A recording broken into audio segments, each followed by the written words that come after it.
Well, with James Wilson, the Sleep Geek, down here at Standard Bank, and he's been here talking to the members.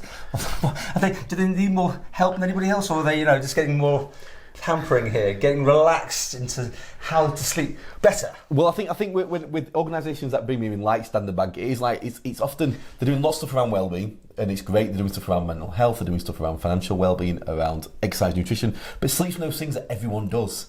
And I think it's like for organisations, it's a really big impact because when you have a sleep issue, it's very difficult to get help for it. You go to your doctor. Doctors get about an hour and a half worth of sleep training in their medical training, so that they don't have the tools in terms of their training. They don't really have the solutions in terms of things like drugs. So an organisation get lots of benefit by helping their employees get better sleep. Okay, but not everyone's going to get good sleep all the time, regardless. Right? No, I mean, definitely. You don't get good sleep sometimes. No, well, and I do this I'm job. guessing, right? I do this job because I'm a poor sleeper. I'm a poor sleeper whose family made beds and mattresses.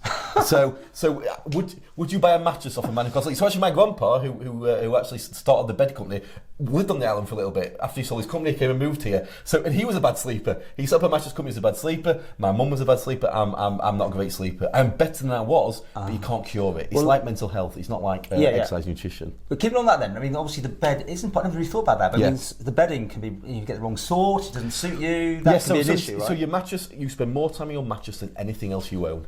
And a mattress is important in terms of your sleep posture. So are you allowing your body to be supported properly? And also your duvet and bedding in particular, they're about temperature regulation. So if you sleep on, say for example, a foam mattress that makes you hotter, you have a duvet that traps that heat in, and you're getting hotter and hotter and hotter. So we have a lot of people who are sleeping in an actual immediate sleep environment that's too hot for them. Because to fall asleep, two things need to happen. You need a drop in heart rate, you need to be relaxed, and a drop in core temperature. You need to be cool, and your mattress duvet has a massive impact on that. So it can be what we are looking at are what are your behaviours like around sleep, what is your mindset like around sleep, and what's your environment like around sleep. And when we get those three things right, you're more likely to get better quality sleep. Well, let's talk about the mental side of things. Yeah. People can't switch off. That must be one of the number one things. People go to bed, they're totally wired. Yeah.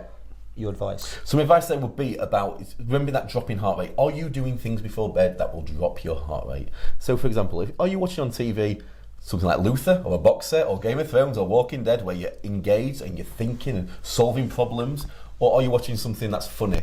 Because something funny relaxes us. Something repetitive like Bake Off or Top Gear relaxes us. Something trashy, Love Island. It allows you to feel better about yourself. Enjoy that? Yeah. And it is, and I think it's about we're all different. So actually, it's about working out what works for you. But is this thing we're doing going to help us get better sleep? I think in terms of like the pre-sleep routine, one of the big things we all get wrong is we'll be sat on the sofa, we'll feel sleepy, and then we'll start doing stuff. We'll start, we'll start putting the pets out. We'll start bringing them back in, emptying the dishwasher, filling the dishwasher, pottering about, making sure the washing's on. Go upstairs, take our makeup off, brush our teeth, get into bed. And we're not sleeping anymore. So be ready for bed. You've done all the things that you need to do to be physically and emotionally secure, and then you start winding down. So doing something that drops your heart rate. And what about dozing during the day? That can really impact content. Because I'm terrible to sit there, and before you know it, you just fall asleep, and then it can knock onwards at night. So one of the systems that manages sleep is a sleep pressure. So it's like during the day you get more and more sleepy.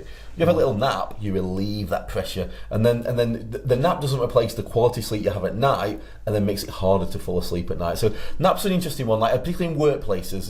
Some workplaces they do shift work, for example. There's an encouragement for naps. Naps improve productivity, they improve alertness, but they can make sleep worse at night.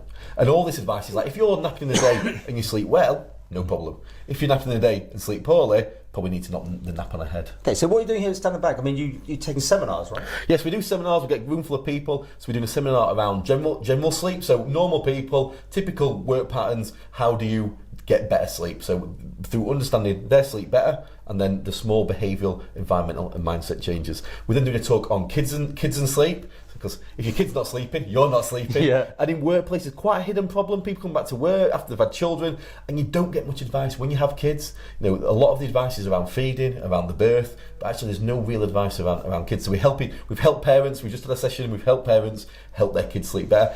And then we've done the menopause and sleep. So we do talk about the menopause and sleep, because I think when women are going through the menopause, there's hormonal issues and there's temperature issues that massive fluctuations. And I think it's a guided workshop. Obviously, there's some obvious reasons why I maybe haven't experienced the menopause, but I understand sleep, so I can help them work through what the issues might be. Finally, how many hours is the right amount of hours? Is there such a thing? No, we're all different. It's how much sleep do you need? I always get asked this question, like, how much sleep, James, do we all need?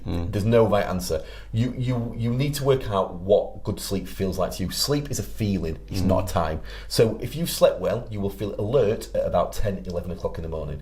If you sleep poorly and you feel lethargic, then that's actually an indication you've had poor sleep. We're designed to feel lethargic between 1 and 3 and between 5 and 7, so that's normal. That's typical behaviour. But if you are feeling really like, I can't even get through a day, at 10, 11, you've not had enough sleep.